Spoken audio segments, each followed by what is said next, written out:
Hello BookTube, welcome back to my 2026 library tour.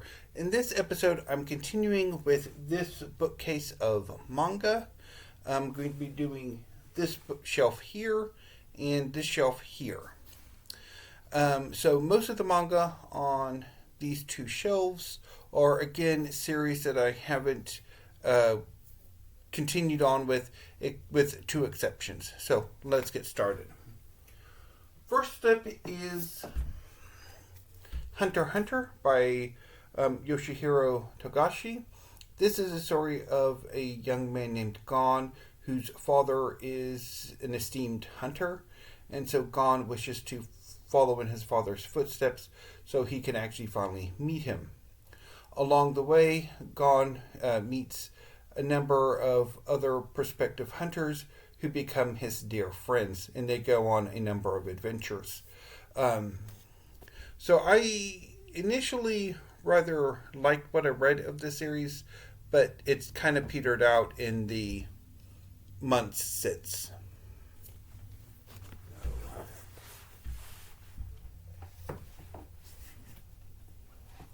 So this is volume 2.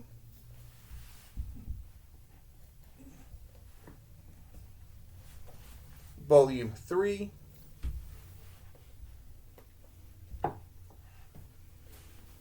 Volume 4,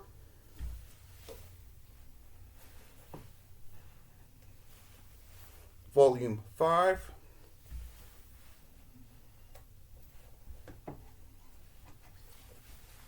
Volume 6,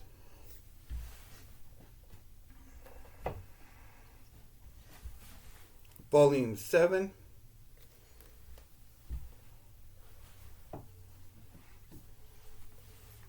Volume 8,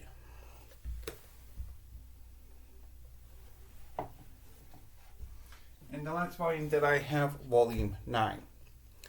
So, Hunter x Hunter came out around the same time as One Piece and Naruto, but Togashi has suffered some serious health issues for the last 20-25 years, so Hunter x Hunter has largely become a more occasional series than a regularly appearing series. Next up is Mao by Rumiko Takahashi, who is most famous for her series Inuyasha. This is about a young woman who finds herself transported back in time, although unlike with Inuyasha, in this case it's more in the Taisho or Meiji period. And she meets a young man who, I think he's kind of a demon. I don't quite remember. It's been a while since I read this volume, but I rather liked it. So I ended up picking up Volume 2 and Volume 3, although I haven't gone around to reading them lately, and a lot of the momentum to pick them up has sort of petered out. Another series that my interest has petered out on is Noragami Stray God by Adachi Toka. So this is a story about a young man who is a god, and he needs prayer badly, so he basically works as a general problem solver god, and he makes a deal with a young woman for her to become his assistant, and they go on all sorts of adventures. I have the first 3 volumes, and yeah, I don't think I'm really going to continue with it. So this is volume 2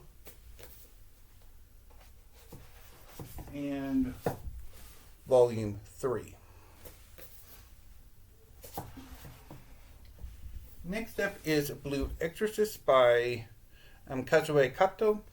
So this is the story of twin brothers Urin and Yukio. Is it Yukio? Aren't it? Huh. Well, the back of the book only focuses on one of the twins. That is downright annoying. So there's twin brothers. Um, One of them is the son of Satan, and the other one, well, also the son of Satan, is a completely normal human. And so they're orphaned and raised at a church orphanage. And one day, the more demonic twin is forcibly conscripted into an exorcist school, or he'd be killed. And he finds out that his twin brother is a fully fledged exorcist. And things go from there. It's a very weird series that is at times quite good, but my interest has over the decades really petered out and petered in and petered back out again. Yeah, so this is, excuse me, this is volume 1.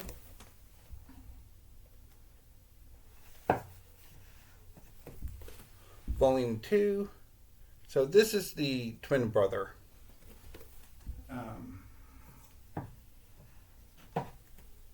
This is volume 3.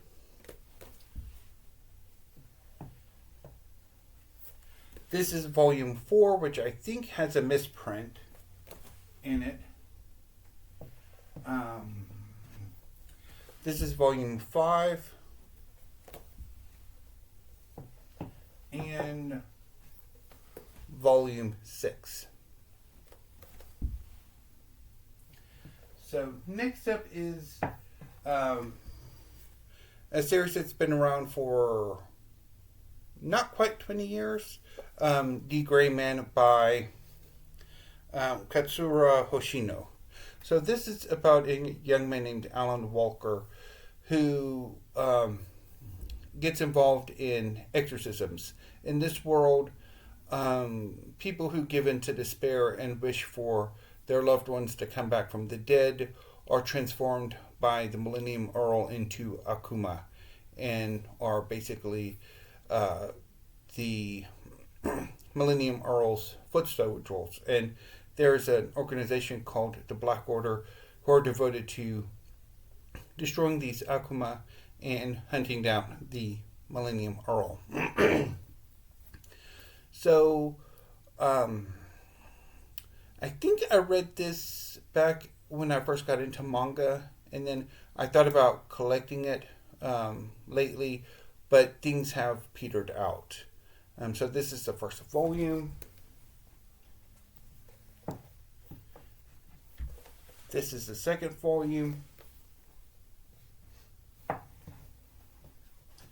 This is the third volume. This is the fourth volume.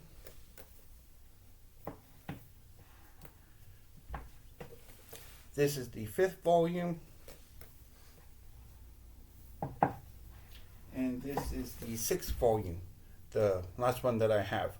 Much like with Togashi, Hoshino has suffered serious health issues over the last decade and a half. So The Gray Man has become either a monthly series or an occasional series. So next is Attack on Titan by Hajime Ishiyama. So this series was very popular in the 2010s.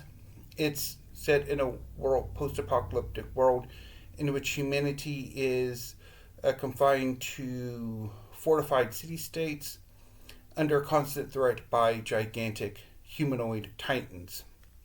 The series is about a young man and his friends who seek to destroy these titans and learn that things are not quite what they appear to be. I read this volume and back when it first came out, thereabouts, and I didn't really get on with it. But I thought maybe I should give it another go, and then picked up the second and third volumes, and still have not given it a go. So that was volume 1. This is volume 2. And this is volume 3. Next is Moriarty the Patriot. of course, based on the works of Sir Arthur Conan Doyle. The series itself is by Oryosuke Takeuchi on the writing and Hikaru Miyoshi on art. So this is basically the Sherlock Holmes stories told from the perspective of Professor Moriarty, who in this world is a criminal who basically works for the betterment of society, because in this world the nobility are considerably more evil, more malicious, and they need their comeuppance. I initially liked this volume, but I let it on the side and came back to it, and I didn't really enjoy it. But that was after I ended up getting the second volume.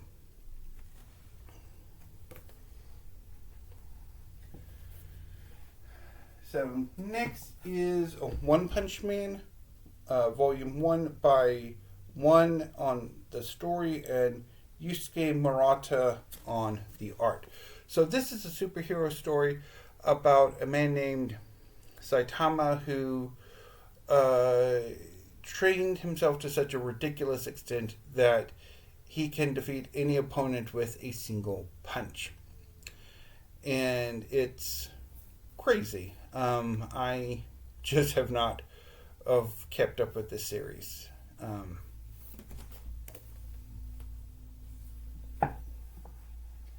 So next up is one of the series that I am more actively collecting, and that is Sakamoto Days by Yuto Suzuki. So Sakamoto Days is about a retired hitman named Taro Sakamoto, who fell in love and opened up a convenience store. However, when the series begins, a contract has been put out for him, and this draws Sakamoto back into the world of assassins, and things go to hell in a handbasket from there. The series is crazy. So this is volume 1.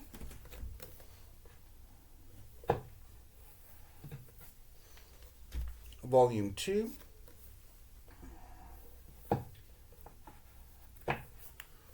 Volume 3.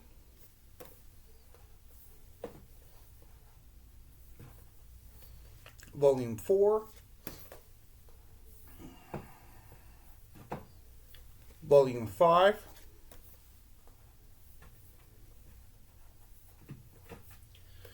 Volume 6.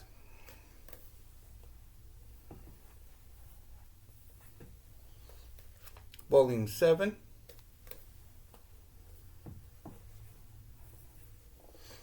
Volume 8.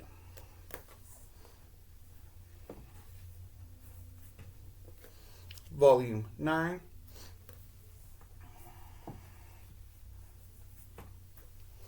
Volume 10.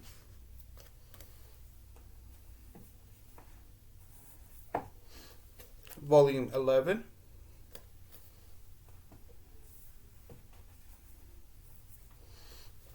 Volume 12.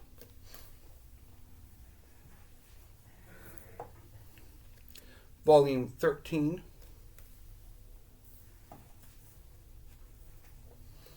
Volume 14.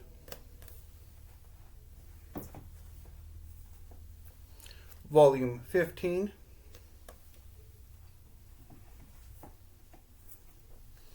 Volume 16.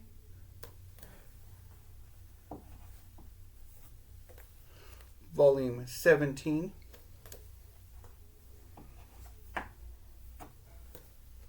Volume 18.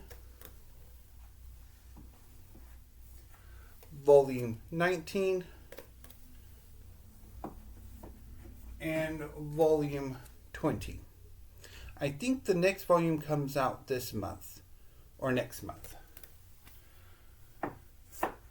And then the other series that I'm still actively collecting, although perhaps some of the momentum has died down as it's gone on hiatus in Japan, is Frieren, Beyond Journey's End by Kanehito Yamada on the writing, and Tsukasa Abe on art.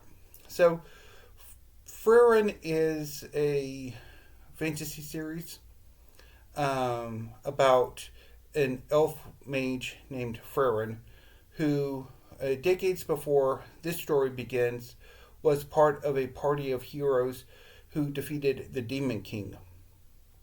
And after this adventure, she went on a personal quest herself. However, decades later, she returns and takes the adoptive children of two of her party members along with her to go on various adventures. And this is the story of what she does along the way. I've been enjoying the series so far, although some of the later story arcs have been a bit disappointing. But it's been a while since I've read it, since the series hasn't had a release for quite some time. So this is volume 1.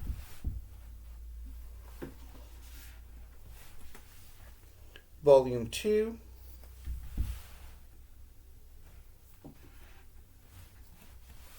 Volume 3.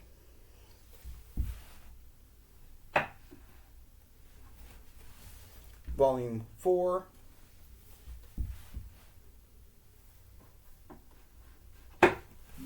Volume 5.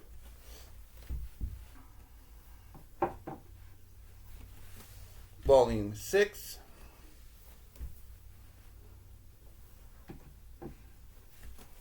Volume 7.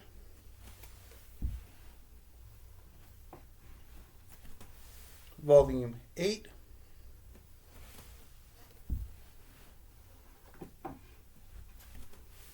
Volume 9.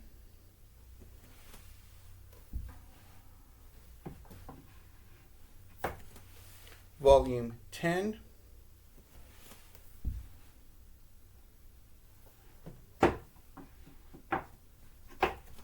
Volume 11.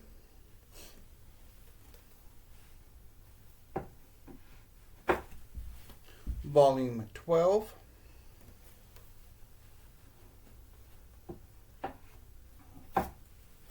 And Volume 13, which is the most recent that I have. I think the next volume comes out, I think it came out this month. I think.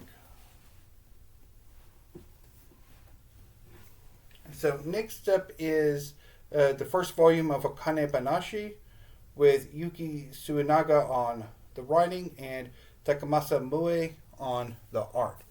So this is, relatively speaking, a more realistic series about a young woman who desires to apprentice to a more traditional form of Japanese entertainment, largely inspired by her father, who himself was an apprentice to this storytelling form and ended up getting expelled and becoming a salaryman.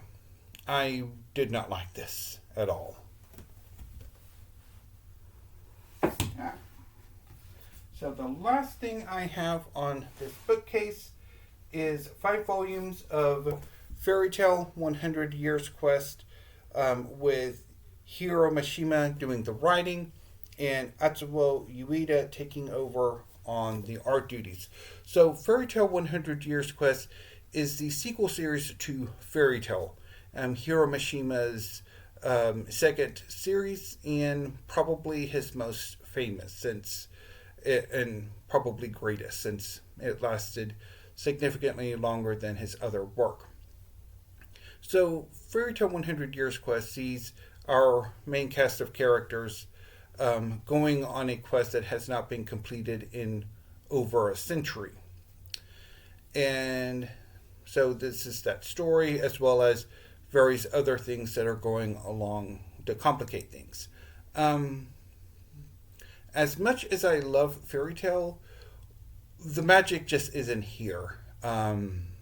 There's an opening scene where there's 3 prospective members to join Fairy Tale, and 2 of the prospects are chased off. And the way it's done just really doesn't sit well with me. For me, Fairy Tale is a guild that is welcoming to, the outcast, the screw up, the orphan, the damaged.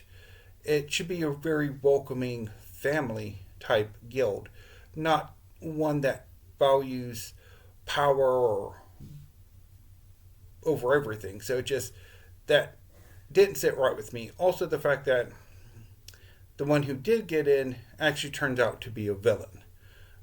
It just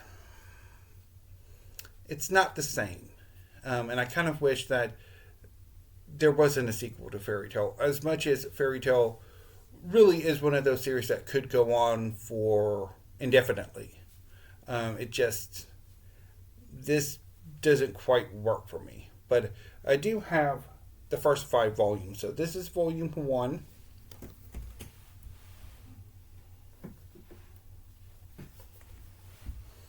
This is volume 2.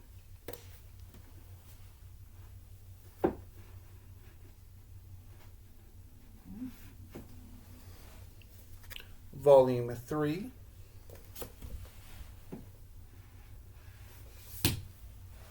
Volume 4.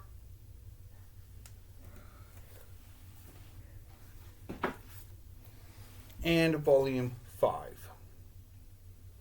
So that concludes this bookcase of the manga part of my library tour. On Monday, I will be going over to the other side of my bedroom to start on the final, stretch of bookcases, because there's 2 bookcases over there, although one of them is basically a very big one with 6 shelves divided in 2, so there's like 12 shelves on that bookcase.